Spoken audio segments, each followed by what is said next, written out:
Hey folks, Roland Martin here. Coming up on Roland Martin Unfiltered, President Barack Obama is fired up and ready to go about the midterm elections. He rips Donald Trump and throws down a challenge to young voters. Vote, damn it! Senate Majority Leader Mitch McConnell blasts Senator Cory Booker of New Jersey for breaking the rules and unusual behavior. Really? The chief hypocrite of the United States Senate is talking about Cory Booker. Okay, we'll talk about that with our panel. Also, I sit down, folks, for a one-on-one with Omarosa about her new book, Unhinged.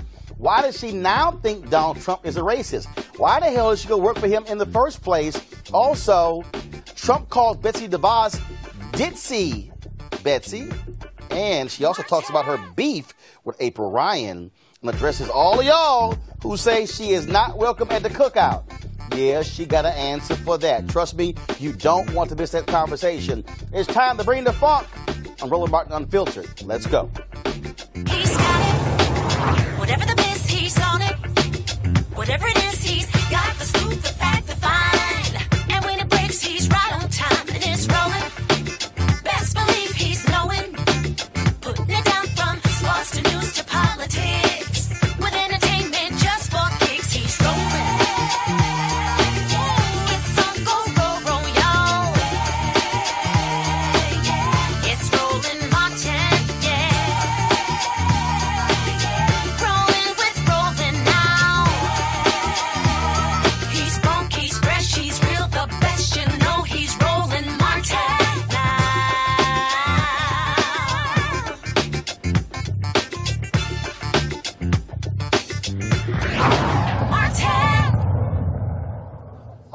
folks, now President Barack Obama getting in campaign mode today, speaking at the University of Illinois, Chicago, where he received an award for public service. Of course, his usual style, where, you know, he's not wild and crazy and nuts like a Donald Trump rally, but he did have some pointed things to say about the orange one. Over the past few decades, the politics of division and resentment and paranoia has unfortunately found a home in the Republican Party. This Congress has championed the unwinding of campaign finance laws to give billionaires outside influence over our politics, systematically attacked voting rights to make it harder for young people and minorities and the poor to vote, handed out tax cuts without regard to deficits, slashed the safety net wherever it could, cast dozens of votes to take away health insurance from ordinary Americans, embraced wild conspiracy theories like those surrounding Benghazi or my birth certificate, rejected science, rejected facts on things like climate change, embraced a rising absolutism from a willingness to default on America's debt by not paying our bills to a refusal to even meet, much less consider, a qualified nominee for the Supreme Court because he happened to be nominated by a Democratic president. None of this is conservative.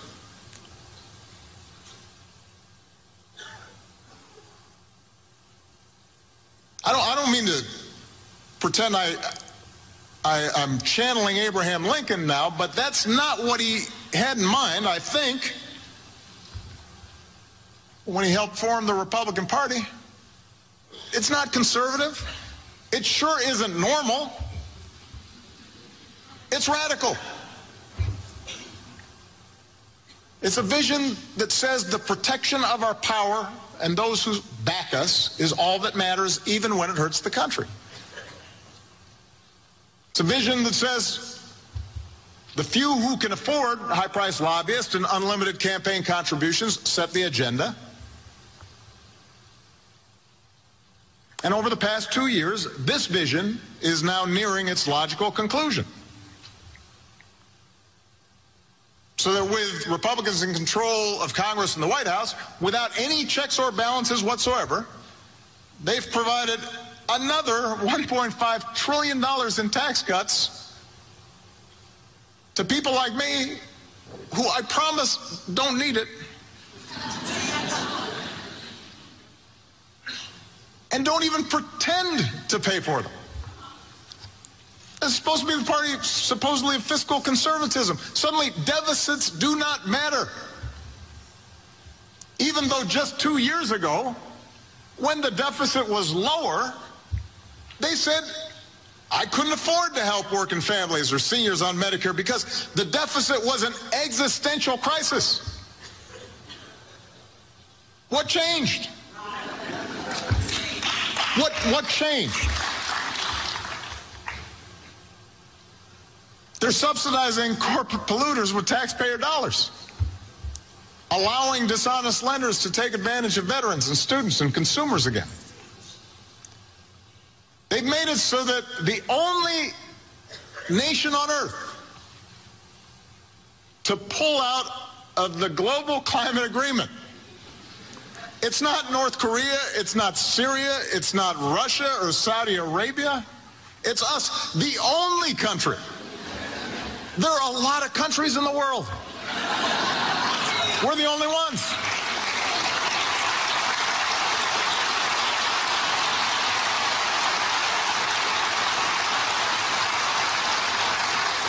They're undermining our alliances, cozying up to Russia. What happened to the Republican Party?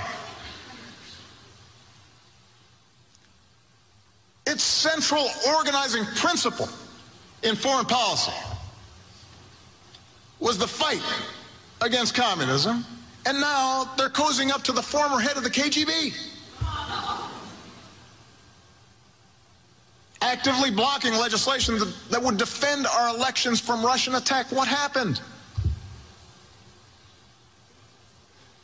Their sabotage of the Affordable Care Act has already cost more than 3 million Americans their health insurance. And if they're still in power next fall, you better believe they're coming at it again. They've said so.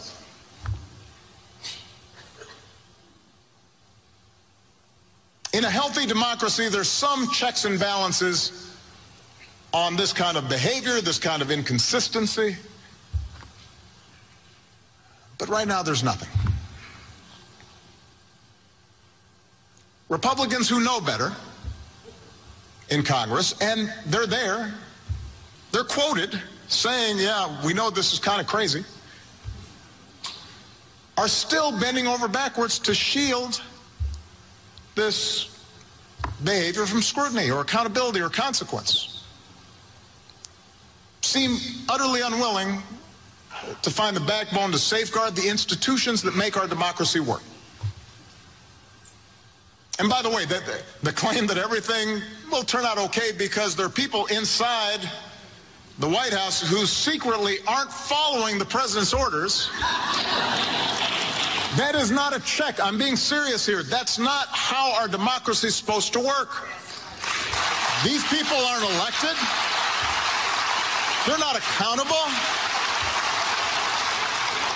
They're not doing us a service by actively promoting 90% of the crazy stuff that's coming out of this White House and then saying, don't worry, we're preventing the other 10%. All right, folks, time to talk to our panel. We have Chris Metzler, of course, conservative analyst, also the author of the book, The Search for America's Soul, and Lauren Victoria Burke, political analyst and writer for NBC Black. Now, folks, in that same speech, President Obama really went out to young people saying, look, you now comprise the largest group of people in America, but you can't change this country if you just tweet about it, if you just talk about it, that you have to actually register and vote.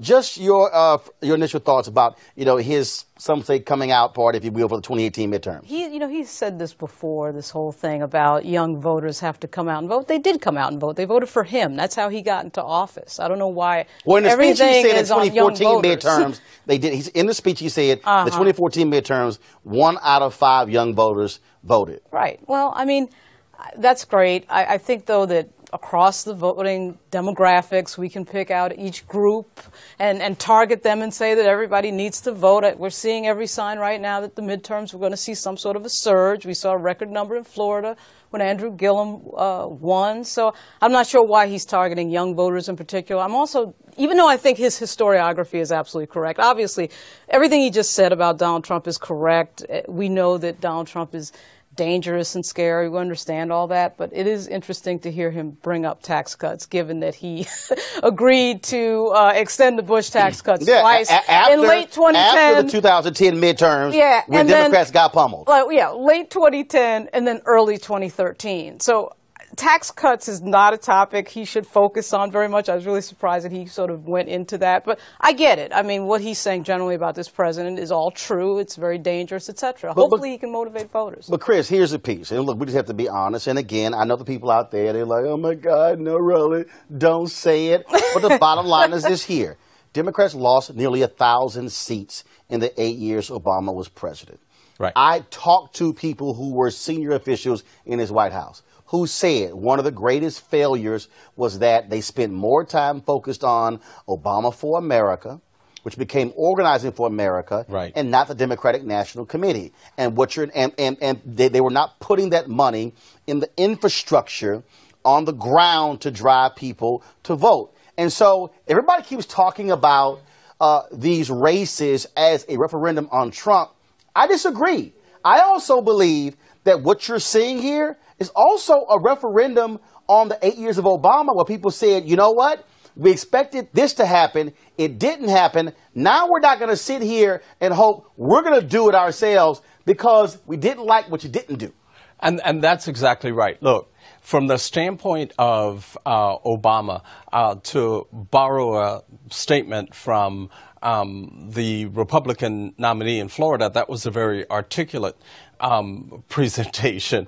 However, from the standpoint of the substance of it, it is exactly the problem. The former President Obama had the opportunity to do these things. He did not do them.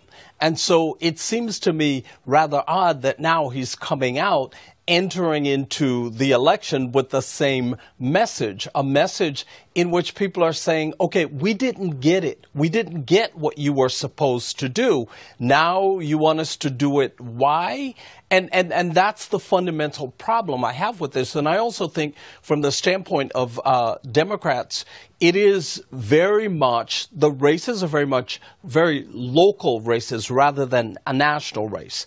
And, you know, okay, go out and vote. Well, first of all midterms, first of all, congressional races are 700,000 people elections. Yes. And not national elections. Correct. So U.S. Senator races are what's happening in the state. Where national comes in, they come in with money. Yeah.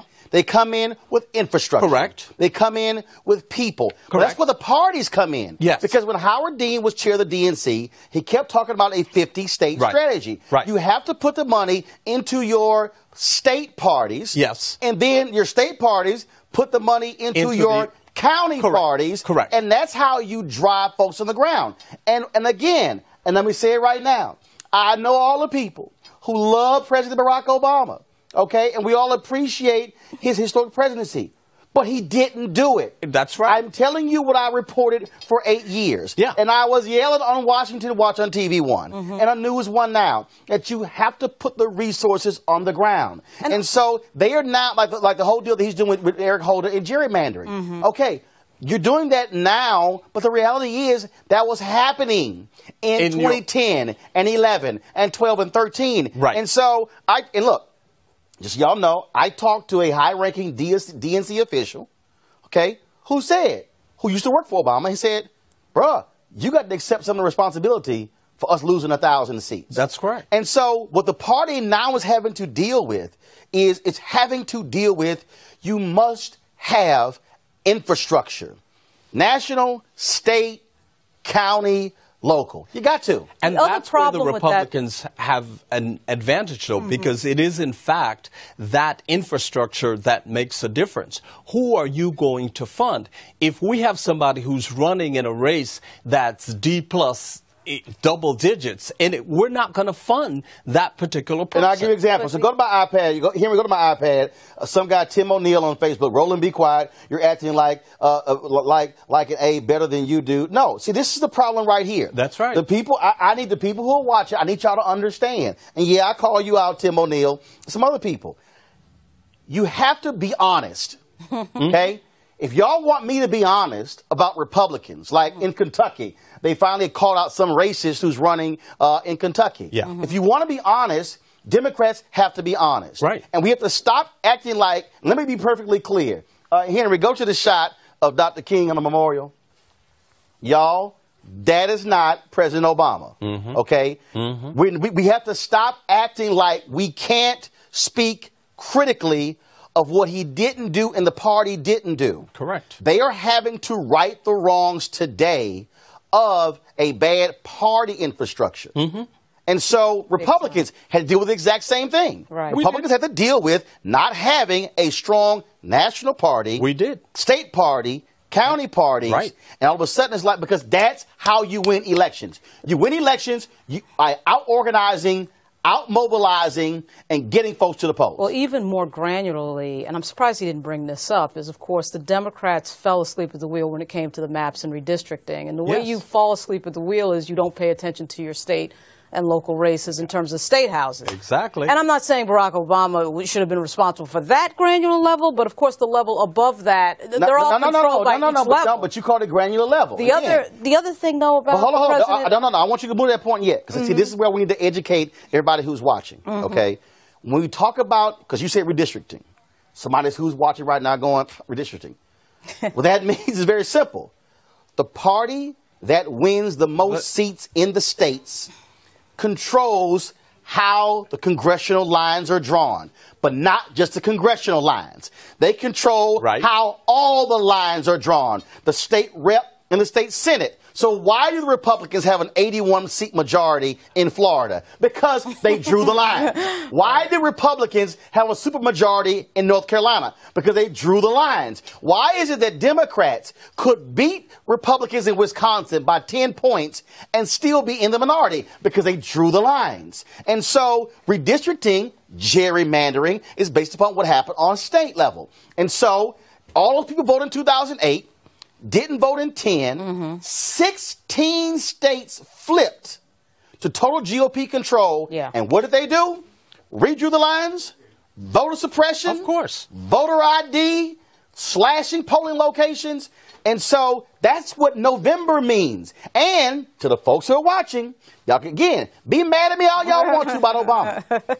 But what happens in this November sets up 2020 when the census kicks in to redraw the lines again. And what's actually, Lauren, then Chris. What's actually going to happen is the Democrats are probably going to take the House and maybe even the Senate, and hopefully they will, work on the infrastructure piece. But the other thing about what the president said, what President Obama said that is interesting is that, his messaging gets very in the weeds. And I'm not sure you need to get in the weeds when you have a historically bad presidency like Trump. So he's getting in the weeds, but really all he needs to do is state the basic and obvious deficiencies and scary elements of this president. So it's always interesting to watch the fear that the Democrats have of bringing up Trump or bringing up impeachment. Now, all of a sudden, Al Green in Texas looks like he was way ahead of his time because he was the first to bring up impeachment. But really, that needs to be discussed. And I don't know why they're afraid to say, this is a historically bad president. Chris, then first of all, Melanie Campbell, of course, Black Women's Roundtable, National Coalition of Black Civic Participation. Glad to have you on the panel as well. Chris, what's your comment? Then I'm going to go to Melanie. Yeah, so let's be very clear in terms of the Republican strategy. Our strategy is very clear. We will be loud, we may be wrong, but we're going to be loud and wrong at the same time. And from the standpoint of state politics, too many people are just paying attention to national politics. That's not where the action is happening. That's going to catch up to you on November 6th. Well, Melanie, and again, I thought overall it was a good speech by President Barack Obama. But the whole idea, again, of imploring young people as well, I still go back to something I did at the NAACP, I did with messaging. And for me, this is what I do. And when I listen to people, they talk about, okay, why you got to vote? My deal is you look somebody in the eye who's 17 and say, you got to vote because the Parkland kids who will kill can't. Right. You got to vote because Trayvon can't. Right. You got to vote because you going to school in a year or 2 years and you damn sure want a loan and you want to be able to do it. You should vote to make sure you don't get screwed by some for-profit school because Betsy DeVos has now let the wolves back into the hen house. You need to go out there and vote in November because you should want to be having on your parents' health care till you're 25 and this dude is going to take it. Look, highbrow, I get all that. That's great. But this thing comes to basic, fundamental things that appeal to black people, white people, Latino people, Asian people, men, women, gay, straight, don't matter. Cornell Belcher had it right 2 years ago when he said it was about black power. The themes that are resonating and getting us to show up in the primaries, although it needs to be better, is about power. It's about understanding that what Donald Trump represents, it's about race. It's a racial issue. We understand about this man is a racist. In that you have sessions in the Department of Justice. Folks in the South understand what sessions mean to us. That's why when Doug Jones won that election, he was blessed to win it because we understood that there was something else going on with going on. And so when I've been in Georgia, and in Florida, and even in Pennsylvania, everybody's talking about the same thing, that the racism is rampant, and also in Alabama. The racism is rampant. Folks are being bolder with it, louder with it. Heck, I got on a plane going to Birmingham for a conference and had on my immigration is a black thing and walked. I wasn't blessed to have first class on this one. Right? I had to go sit with the people. And the amount of folks, I'm going from Atlanta to Birmingham, and the white men who pretty much everybody sitting in first class that particular flight were all white, looking at me like they ready to take me out. So the reality, people, the racism, the overt racism, people saying, not just saying it, they showing it, and then you have a president of the United States that is actually the commander-in-chief of racism in this country. Well, here's why another won't thing. the Democrats message that? Why won't the Democrats message what you just said? And when I say message it, Republicans have always been great with bumper stickers. This ain't that hard. Right. I have been, look, first of all, y'all, I said to him directly, I said, Mr. President, man, some of the sickest people in America are broke white people. Mm-hmm. Go to the most red place in Alabama or Mississippi and say, I passed the Affordable Care Act for y'all. Do you know how sick y'all are? Here are your county numbers. You're this, you're this, you're this. The bill is also for y'all. Right. And I said, stop going to these little suburban counties in Virginia or Ohio. Sometimes you got to go to the belly of the beast. People want to hear. And look them in the eye and challenge them. Right. And not let them off the The hook. last to do that were Lyndon Johnson and Robert Kennedy. Why a contemporary Democrat hasn't tried that is a mystery to me. I mean, there's plenty of places to do that. The white poor, to me, are actually the most ignored group in American politics, which Donald Trump figured out and took advantage of. No, they don't message to they're them? not ignored. They're not ignored. As Howard Dean says, and Chris, you know, being a Republican, they hit them with God gave guns. Right. Now they hit them with God gave legal immigration. Yeah. Oh, they're not ignored. They're ignored. They don't talk to them about money, but they ain't ignored. No, ignoring ignoring is not something that's happening to poor whites. When it comes to real policy with regard to poverty, they are ignored. No. And Donald Trump Hold on. No, Donald Trump figured it out. they're not ignored. What Republicans, Chris, back me up on this. They're not ignored, Lauren. What Republicans are doing is that's a message you no, want the to hear. Republicans are purposely not discussing poverty with them. Right. They are saying they the reason you broke. That's right. They the reason you're sick. So why discuss poverty? Why wouldn't Paul Ryan discuss that issue? Because he doesn't have to. He knows if I hit him with legal immigration, I got him. I ain't going to discuss poverty with him because they're not going to vote for me. He didn't have to, but I think Donald Trump sort of unlocked something there, now, didn't he? Now they may in fact talk about they won't. No, they won't. Ain't gonna happen. No, they won't. Yeah. No. Donald Trump hit the illegal immigration button. I mean, they're playing Southern strategy. We know that. No. We know they're playing Southern strategy. But They playing 50 state strategy. No, they're playing race. They're playing race politics. Right, that's Southern strategy. Race politics. That started with Southern strategy. No, but it's a 50-state strategy. For me, as somebody who's working with a number of the folks you're talking You about, in the room. They do not feel ignored. Trust me on that. Now they don't. No, they don't feel Now they ignored. don't. In fact, they feel embraced. I'm telling you. Right. Again, I think great speech by President Barack Obama, but what it boils down to is it's not going to be speeches. No. It's not going to be tweets. Nope. It's not going to be TV ads. This thing is going to be neighborhood by neighborhood, Block by block by block, That's precinct it. by precinct, Right. literally going on doors. Right. And that's Are what y'all it is. registered? And Roland, it's also not going into the city of Atlanta. It's going to Clayton County. It's going down to Albany, Georgia. It's going where our people have been pushed out. Gentrification has run rampant in any Chicago. urban They're city now in the southern suburbs. And so we have to go out to where our folks have been pushed and go into the rural areas as well. My sister Latasha Brown, on that bus tour, got big bus that's saying the South will rise again. With Black Voters Matter, right? Why is that? And what did the T-shirt say? It's all about us.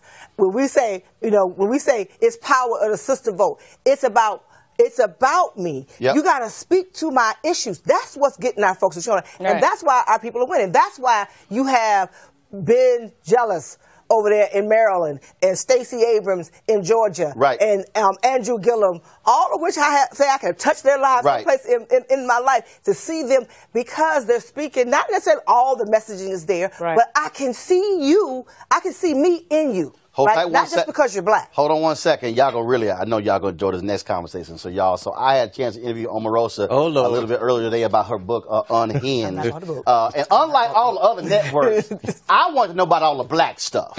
So there's some stuff that we cover in this interview that you didn't hear on the rest of the network that she wrote in her book. The panel's going to comment. They all going to comment on this I haven't read it. after we play it. All right, hit play. This is me chat with Omarosa. Omarosa, glad to have you here on Roland Martin Unfiltered. So let's get right to it. We'll start, though, not with your book, but with another book. Bob Woodward has dropped his book. Folks are talking about it. And what's interesting is that in his book, he is describing many things that you've also described, that really this place that is in utter chaos, and a president, frankly, who is sort of being treated like a child and leading like one. Yeah, one of the congressmen referred to the White House as an adult daycare. And I have to say that I wouldn't disagree. There were times that we walked into the Oval and we knew that we were not going to have a productive day because he was in a really bad mood or he saw something that triggered him. He certainly wasn't going to comprehend any of the policies, the briefs that we put in front of him. And so we would just scratch the morning and try in the afternoon. But that's how it was trying to work with this president. And the fact you describe in your book him being barely literate, not wanting to read documents, having the reading comprehension, if you will, of an 8th or 9th grader. Yeah, he can read, but reading and comprehension are two different things. And what we quickly realized is if we simplified all of the policies down to a one-pager, created bullets, and made it look appealing, then it would keep his attention long enough for him to get the basics. And so, but surely as an adult, you're sitting there going, okay, this is the President of the United States. This is the most powerful person in the world, and you're having to handle this person like a middle schooler. Yeah. But the thing that you think about are the consequences for not having him make those decisions. There are decisions in the White House that only one person in the entire country can make, and that's the president. And so we quickly realized that if he didn't make those decisions, things couldn't move forward. I realize now when Woodward talks about how Rob Porter would remove documents or move documents, why some of the documents had to be auto-pinned. Some things can be auto-pinned, but there were things that needed his signature that we would just wait and delay, which would delay funds, which would delay things going to the Hill, and would delay advancing our agenda. So, looking at that, your thoughts about the anonymous post or column in the New York Times. Folks are saying that person, if they believe that way, they should just quit. Others say that they are doing a disservice to Trump. He's called it treason. How would you assess that particular, that person who wrote that piece? I would say that it's very important to have adults in the room. It's important to have people who have had prior service in the government around him. We could all quit and protest. Who would be left to run the government?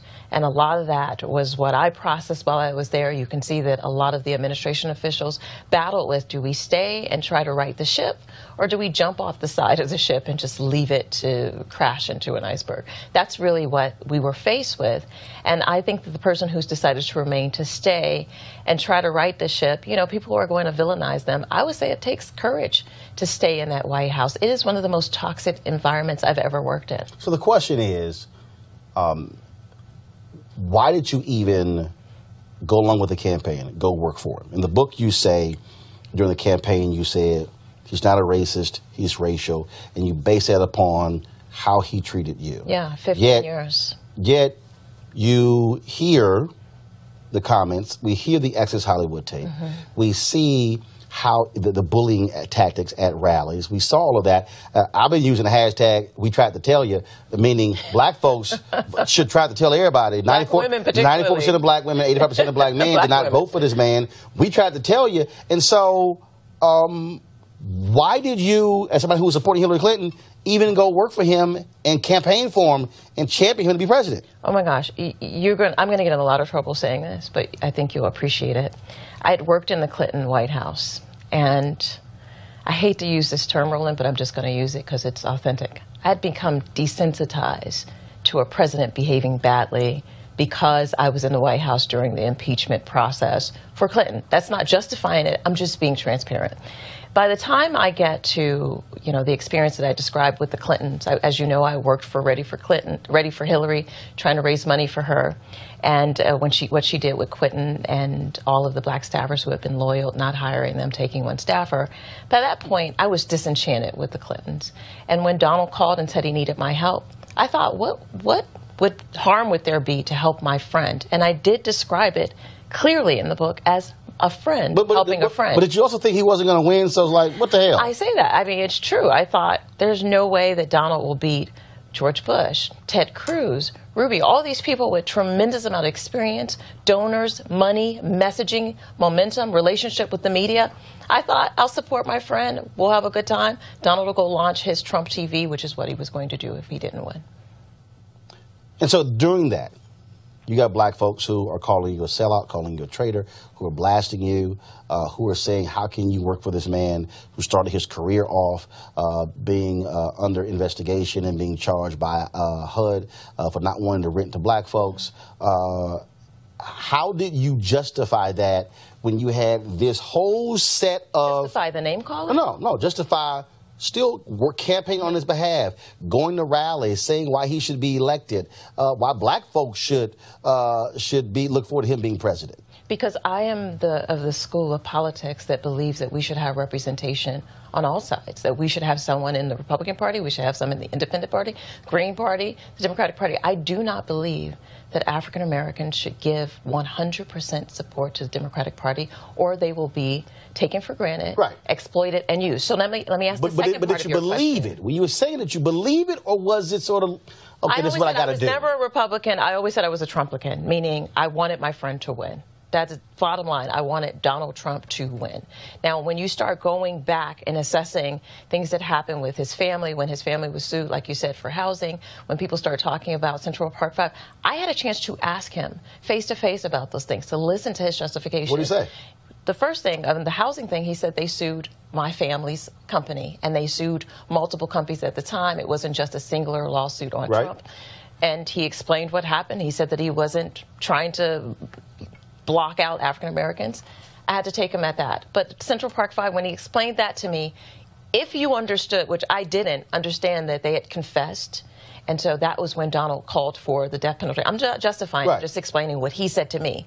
He said once they confess, that's when he went after them. But during the campaign, though, first of all, after they had been exonerated, settlement paid, he was asked, he said, I still stand by it. That was last year while we were in the White House. And he stood by it, even with DNA. And I said, are you crazy? There's DNA evidence that shows that they did not do this. And he still said, I believe they were guilty, which is when I came to realize that it wasn't just him processing the information wrong. There was something serious and wrong with Donald Trump. Do you believe that he flat out, he says things, and part of his attitude is, I will never apologize. I will never backtrack. Yet he loves to demand apologies from other people. Yeah, Donald Trump never apologizes. That is his MO. That is something that he is committed to in life, that he believes is a sign of weakness, so he will never, ever apologize. Which I think makes him look more weak. It doesn't make him look strong. So you believe that excerpt in the Bob Woodward book where he says that was the worst effing speech he had to give when he had to criticize the white supremacists and neo-Nazis. I saw it with my own eyes. When I went in there, I don't know if you remember, we tried to arrange a meeting with Tim Scott. Tim Scott came, and they thought that was enough for race reconciliation after Charlottesville, and I lost it. Meet with the one black United States Meet the Republican one black, Senator. and he really didn't feel that he needed to do any more. He felt like Obama let down the country, which I thought was ridiculous, and not healing all the racial problems in the country in the 8 years that he had. And so I had to take him to task. Of course, I wanted to quit and protest. I was ticked off. And then I realized if I leave, there will be no one sitting here to keep this man in check from those impulses that are so dangerous for our country. And I looked to find one of the black Republicans who were begging to serve, who would be willing to take that position. But they say you blocked him. Kay James has said you flat out blocked her. Michael Steele, others. I mean, they say you were the biggest impediment. But they black also Republicans. say I was weak and I didn't have any power. So you can't have it both ways. Roland, they can't say I was ineffective, I didn't do my job, and I didn't have any clout. And then in the same breath say I had the ability to keep hundreds of black Republicans from coming into the White House. I wasn't the head of presidential personnel. I wasn't the head of HR. But they want to assert that because the truth is the Republican Party has had a bad relationship with black Republicans since still. Remember, they had the black exodus. All the black Republicans quit. Reince Priebus ran against Michael Steele, accused him of stealing. You say in your book that when you tried to have this meeting in Black History Month, Reince took their names off. He went through and said, he gave me problems, Elroy Saylor gave me problems, Michael Still gave me problems. When I said, well, appoint Elroy to a position. He says, Elroy Saylor. Elroy Saylor. Elroy Saylor, folks who don't, Chief of Staff to Congressman J.C. Watts. He actually said that Elroy would never pass the background. He's got criminal stuff. I mean, this is the stuff that came out of Reince Priebus's mouth, not my mouth. And he had problems with Michael Still and some of the other black Republicans, but they want to pin it on me. The truth is, they had issues. They had a black exodus. All the black Republicans quit because they had beef with the party. That has nothing to do with me.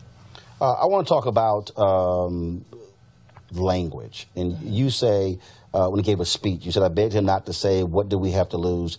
And also, you people.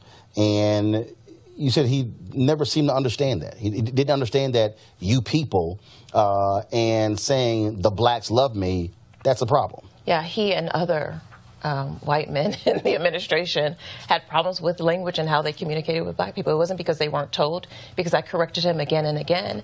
But he says, well, it's not, I don't mean anything harm. That's just how I've been saying it for 50 years. When he made his comment about shithole countries, Haiti was one of those countries. You went to Haiti for the inauguration of a new president, and you write, him saying, why did you choose that shitty country as your first foreign trip? You should have waited until the confirmations were done and gone to Scotland and played golf at Turnberry, of course, where he owns. And yet you say you had to remind him, dude, you campaigned in Miami. We went down to repeatedly, over and over again. We made all these commitments, but not only that, I went down, I made commitments, I went to the country, made commitments to the president of Haiti. So when he started talking negatively about them, of course those comments came out publicly. It was also my word on the line of saying we were going to do better by Haitians than what the Clintons did. But we didn't. We've let them down. We turned our back on them. And he stopped TPS protections for Haiti. That was one of the primary things that I was fighting for while I was in the administration. So that was just for show. That was just him talking to a group. I'm going to help you. No, I believe he wanted to. Once he got in, the Republicans around him shut him down, and they forced their agenda on him. And Donald Trump started to align himself with them. Remember, he wasn't. But he hasn't changed, though. He hasn't. Even though supposedly he's now more in control, it's not like he's rescinded that Haiti decision. It's still in effect. It is still in effect, and the same with El Salvador and several other countries. The problem is that because we've decided, and when I say we, black leadership has decided, we're not going to deal with them for 4 years, we'll just see what happens. The problem is they can make decisions about TPS and not get any pushback because no one's going in there to demand that they extend TPS because the conditions in Haiti have not improved for people to return. 40,000 Haitians back to Haiti would completely burden that economy that the president of Haiti is trying to rebuild. You call Steve Bannon and Stephen Miller alleged racists, but then you go in on Jeff Sessions in his racial history. Do you believe that Jeff Sessions is a racist who does not like people of color? Yes, absolutely. And why? Well, first of all, his track record. I mean, not only has he used words that are inappropriate towards African Americans, but the aggressive ways that he's dismantled civil rights protections in this Justice Department is just mind-blowing. This man has worked to make sure that not only where we talk about justice and civil rights and keeping our inner cities safe and giving the funding so that police and community relations be improved, he's rolled those back so that instead of them improving, they've actually deteriorated.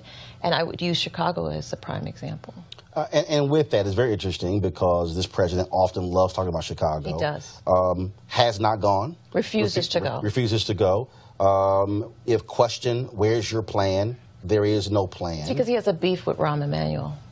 It's really as simple as that. That's why also Puerto Rico's suffering, because he had an argument with the mayor of San Juan. So damn the people. These petty arguments are keeping people from getting the help that they need. So you're saying that the reason for him saying he did a great job in Puerto Rico, we now know upwards of 3,000 folks died. I mean, just the numbers there are just incredible. More people who died there than died in 9/11. He still says we did a great job. Yeah, because he thinks that if he says it, then so it's true. He just made a statement: "Don't believe what you see, only believe what you hear from me." And that's because he has this cult following, a cult of personality that will actually believe the things that are coming out of his mouth. You talked about the work that you did and what you were and the black folks you were trying to help. One of the big issues, obviously, was HBCUs, and you took lots of fire for that. The presidents went there, the photo they took in the Oval Office, and do you believe that, based upon, again, what you've written here, that was the one area you were able to at least do something while you were there? I did a lot with HBCUs. One example is getting year-round Pell Grants. The Obama administration decided to cut Pell Grants for the summer. As you know, HBCUs suffer during the summer without having the proper funding. Went to Mick Mulvaney and lobbied and fought for that. And that was one of the things I was most proud of. But also bringing the 100 HBCU students to Washington and allowing them to see government up close and personal firsthand. Mind you, I did that with no staff, Roland. Remember, Valerie Jarrett had 14 people working in her office. She had a fiefdom. I only had an assistant. And so I was able to accomplish these things, not to the great success that I wanted, because I just didn't have the resources, but to the best of my ability. Also moving the HBCU initiative from Department of Education back into the White House, and I want to deal with Department of Education because you clearly have no love for Betsy DeVos. You accompanied her when she went to Bethune-Cookman and Howard University, and you write that they left you where they were supposed to travel somewhere, and they left early. She told you to call Uber? She did. She did. We had just faced protesters, and people were very angry and very aggressive and wanted to get violent with us. And yet the next morning, she left early and said, well, just Uber over to the building. And I took an Uber, all right. I took it right to the airport and flew back to the White House. And then you said you went to the White House and you tell Trump, which you referred to as DJT, you said he shook his head in disgust. He said she is Ditzy DeVos. Mm-hmm. Because that's what he calls her? Yes, he calls her Ditzy DeVos. First of all, he has nicknames for everybody, derogatory nicknames. And he said he was going to get rid of her because he had basically cut a deal for her to serve because of the amount of money that she and her family have raised to support his efforts and his campaign as well as his inauguration. But about her, you say the depth and breadth of her ignorance is a travesty for the children. I can tell you after years sitting in those meetings and observing her that she's woefully inadequate and not equipped for her job. And then you said she does not care about your children. Be afraid. Be very, very Look afraid. At the decision she just made towards Howard University. Put them in a category that's going to put $108 million burden on an institution that was already struggling. Put them in a classification that's equivalent to a beauty school. I think that that was something that she did being malicious because she wanted to send a message and because she does not understand the historical contributions that HBCUs made to this country. I said earlier during the campaign you said he's not racist, he's racial. You've now changed your opinion. What caused the change for you to say, no, Donald Trump is racist? Oh, well, first of all, hearing the tape of him using the N-word, that's number one, most profoundly. So you've actually heard the tape of him using the N-word? Yeah. And I'm going to tell you that I feel that I put myself out there. Hundreds of interviews, you saw them, saying, this is my friend, he's done so much, he's not racist, over and over and over again, only to find out that he absolutely doesn't give a damn about African Americans or the community. And in fact, he speaks that way, calls us names, and thinks that we're beneath him. That, to me, putting myself out there over and over and over again is probably one of my greatest regrets. So by working on this campaign and then going to the White House, you saw a side of him that you had not seen in the 14 previous years. Within the first week. Within the first week, when they passed the travel ban, they called it a travel ban, but you and I know it was a Muslim ban. And I went to them to explain, him and Stephen Miller and Steve Bannon, and said, this is a ban towards people of color. And they're like, what? I'm like, 90% of Muslims are people of color. You are banning people of color from coming to the country. And they're like, you can't look at it that way. They're coming from dangerous countries. And I said, this is absolutely ridiculous. And that was the first sign that this administration was going to try to harm people of color through their policies, decisions, and actions. We talked about it on my show, the number of people who have been removed from this administration who've made racist comments, whether on radio, whether on print. Why do you think folks who are racist are very comfortable in this administration? They're very comfortable because there is a dog whistle that goes out to let them know it's now safe to say whatever you want to say. Things that used to be said in private and behind the scenes are now openly stated. And then when they get busted, they say, oh, we didn't know that that was harmful. Like saying, don't monkey this up with, Ron DeSantis in Florida. Yeah, he said, oh, I didn't know that was a racial statement. That's absolutely not true. Donald Trump has set an environment that's conducive for these folks to show their true colors. And their true colors are that they do not care about people of color, and they are not trying to advance any agenda that will build unity in this country. You're a person of faith. What do you say to white evangelicals, white conservative evangelicals who say nothing, who, when he makes his comments, they do nothing? I've challenged Paula White, and I've said... You personally challenged? I challenged her in a commentary. I sent her an email. She said her comment was, when she gave it, she was talking to one of the television shows, and I blasted her. She said the comments were taken out of context. She says, you know, she and I will talk when she got back. I emailed her, and I said, okay, let's do it. And then as we've exchanged, I've texted her and exchanged emails. And my deal to her is, I want to sit down. I want her to come sit down with me, because for somebody who, frankly, has gained her popularity from preaching to black people, leading a diverse church, an African-American church there in Florida, I believe she owes black folks an explanation as someone who's leading his council. And so... She is the leading deciding factor on faith in our administration. And, you know, I talk in the book and wonder, why did he put her in a position where she could make these decisions? She literally would come into our office in the Office of Public Liaison and tell Ginny Corn and other staffers, this is what we're going to do with faith. But she let me carve out black faith just for myself. Meanwhile, she was making decisions for the evangelicals to advance their agenda. So when you see them say nothing, you see them not even decry him when he makes the Charlottesville comment, are they, in essence, co-signing and saying, fine, as long as you give us right-wing conservative judges, you can do whatever you want? They have made that agreement. In fact, in the ministers' meeting that we got blasted for having, I don't remember the... Oh, no, I remember when Pastor Parsons couldn't answer any of my questions as to what was discussed in the meeting. In the ministers' meeting, they basically made a pact that they would hand over their pulpits so that Donald Trump could advance his political agenda as long as he gave them what they wanted. Every single element of their evangelical agenda will be delivered in this administration. You write in the book about not protecting, or need to protect yourself. We now know that you recorded meetings, a number of different things. When did you start that? Was there something that where you said, you know what, I don't trust what's going on here, I need to get these folks on tape? Was it from the outset? Or was there something that actually happened where you said, I got to do this? Well, let's just take, for example, the black Republicans who keep saying, I never wanted to meet with them, I never wanted to help them.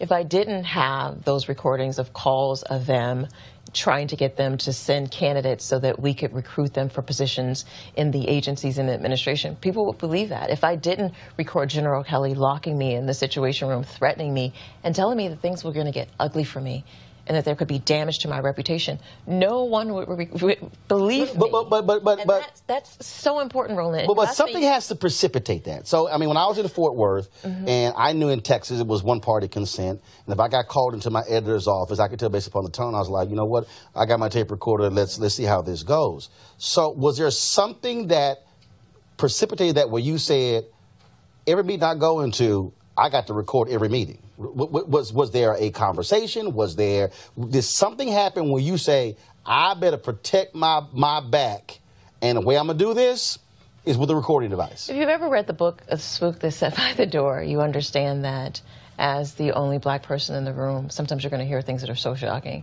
that even if you repeat to people, they won't believe it. There were moments where I knew that if I did not cover my back, no one would believe it. More importantly, I would not be able to explain how the decisions were made, how Donald Trump came to the decision to separate parents from their children at the border, or where the genesis of that started. I can't go into much more detail. As you know, Donald Trump has decided to sick his legal team on me. I'm in the middle of an arbitration proceedings with him. But I will say I have no regrets about making those recordings and protecting myself, and we'll use that when we go into the court of law to demonstrate the corruption that I witnessed in the campaign as well as in the White House. If we were at a dinner party and it was a group of black people, and folks said they named black folks who they could not stand, Clarence Thomas probably would be first, and your name will come up. How does it make you feel when black folks say, you can't invite her to a cookout. We don't want to see her. We don't want to talk to her. She's a traitor. The phrases they use to describe you are vile. How does it make you feel when black folks say that about you? Well, first and foremost, let's acknowledge that all black people are not a monolith. Right, right. When you say black folks, that's not just one collective group, and we do not all participate in groupthink. So there is a large segment of African Americans who support me, who supported me when I was in, who sent encouragement, who do not reduce themselves to calling names and saying things about cookouts and that sort of thing, because I was the woman in the arena. There's this poem about being the person in the arena who knows victory or defeat, but what's worse is the person who doesn't put themselves out there, who's never fought. I'm a soldier. And so when people call me names and lob threats at me, the truth of the matter is, if you're not at the table, you're on the menu. And I've been in politics for 20 years. If you want to put yourself out there, you've got to be prepared to take the lumps and the bumps, and that's what I did. So if people want to call me names and judge me, that's fine, but I had to make sure that the community that I was meant to represent, that I was in there to represent, was represented when decisions about budget and taxation and housing and policing were made. And if that means that I'm going to be called names or people don't invite me to their cookout, so be it. I'm at the point where I will throw my own cookout because I've earned that through my experience, my education, and the ability to put myself out there and make a difference. And when you're making a difference, you're not going to have everybody agree with you. You're not going to be popular. So what? I put myself out there. I follow the path that God has outlined for me, and I stand firmly in what I did. And the regret that I have is that more African Americans don't get involved in the political process. And you know why they don't? Because they see what happened to me. The reason they're discouraged from running for office or getting into political office, because they see the names that I get called, how people treat me, how you get shunned, and they get discouraged. So I'm going to encourage people that we need you.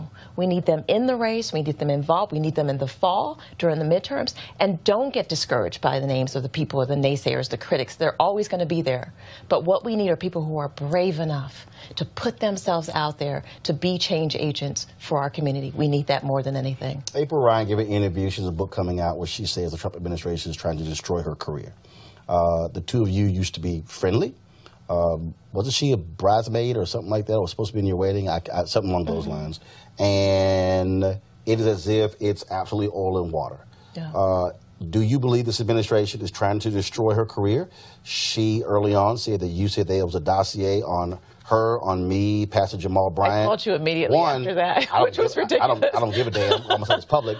But that relationship, I take it, it's non-existent. Let me just say, I have a tremendous amount of respect for her. You may not know this. I met April when I worked in the White House the first time, back in 1998, 99, when she first was starting and I was starting. So we came up through politics. And I'm glad that she wrote a book so she could tell her story. But I think it's important to understand that she had an incredible job to do in a White House that is not friendly to the press in general. They just don't like the press as a whole. And they have been aggressive to her. And I wish her nothing but luck. I don't hold grudges. I really don't. I have moved on. And, you know, the truth of the matter is, you know, she shared some story about me being drug out and all of that. I mean, obviously with me revealing the tape of the moment I walked in the Situation Room to the moment that I get back into my condo, none of that was true. But it's because she was misled and people used her. I think the White House leaked that to her to use her. And I regret that they did that to her because she has an incredible reputation. And I wish her nothing but the best. I truly hold nothing personal because she was just doing her job. What's next? What's next is that I am going to be on the front lines to, first of all, leading a resistance so that we can get this man out of office. One of the things that I did was help him get in, and I hope to commit the rest of my time to getting Donald Trump out of office. And what does that mean? Does that mean you will, if he doesn't get indicted or if he doesn't get impeached or resigns, that mean that you will be out there, whoever runs against him, if a Republican runs against him, if I was the Democrats, that you will be campaigning against him? Three tiers. One, voter registration is important. Two, educating voters so they can get out. But three, I mean, I think you know, I've talked about in the book that I participated and continue to cooperate with the Mueller investigation so that we can expose the corruption. And I will continue to do that. And I will continue to blow the whistle on the corruption that's happening. That's important. And that's a big part why I'm traveling the country and sharing this message of getting engaged, getting involved, and making sure that you're on the forefront of the change that we have to see. All right. The book is Unhinged, an insider's account of the Trump White House. Omarosa, Newman. Appreciate it. Thank you, Roland. All right, folks. Christmas. So you're a Republican. You are very familiar with Omarosa's tenure in this Trump White House. I know you got something to say. Well, I have a number of things to say. First of all, I don't think she gets her black card back. I think that's number one. Number two, her whole conversation about not blocking black Republicans is simply a lie. She blocked Kay Cole James. Kay, of course, now is president of the Heritage Foundation. She blocked a number of people. When Kay was being considered for a position in the White House, she said, over her dead body. So that is an absolute lie. Look, at the end of the day, she's doing what she has to do to sell her book. I don't find her credible. I've never found her credible. She's a Democrat, which is fine. She essentially is an opportunist, and we see that occurring both in her book and in her conversation with you. Melody? I haven't read the book. I heard there's a line in there about me in the book. I don't plan to read the book. I don't have a lot to say about Omarosa. I wish her well, but